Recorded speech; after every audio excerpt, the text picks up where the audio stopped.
My name is Cheryl, and I want to tell you my scary story. I have lived in the countryside since I was a child. I'm from an area where there are many old historic houses. Many of my friends boasted about the age of their possessions, but I could boast of something much more special. There is an old tile factory in my yard that belongs to my family. To be more specific, there are several buildings that make up this old tile factory. They stretched across both sides of the entrance to the yard, and although they aroused admiration among my friends, they could be terrifying at night. Often when I came home late, I would run across the yard as to not look at the broken windows and dark entrances.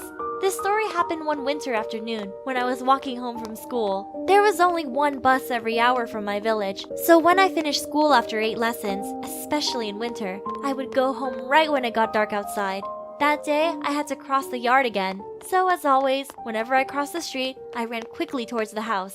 About halfway there, I looked up and saw that a woman was standing in one of the rooms of the building, the entrance to which was covered with a white sheet. I stopped. At first, I was terrified and felt goosebumps across my body. Who could it be? However, after a while, when the figure left the room, I noticed that it was none other than my aunt. I breathed a sigh of relief.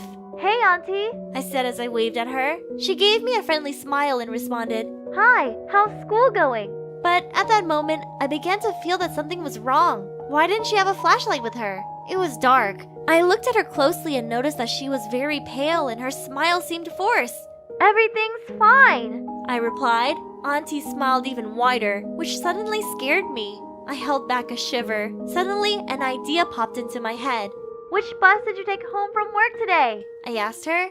There was only one bus that came to our village, and it was the one I took home from school. Her answer told me everything I needed to know. "There was a lot of traffic today, and I didn't want to wait, so I took a different bus," she said. I didn't even look at her face. I immediately ran towards the house, not waiting for a reaction. As I said, there was only one bus to my village, so my aunt couldn't have taken another bus.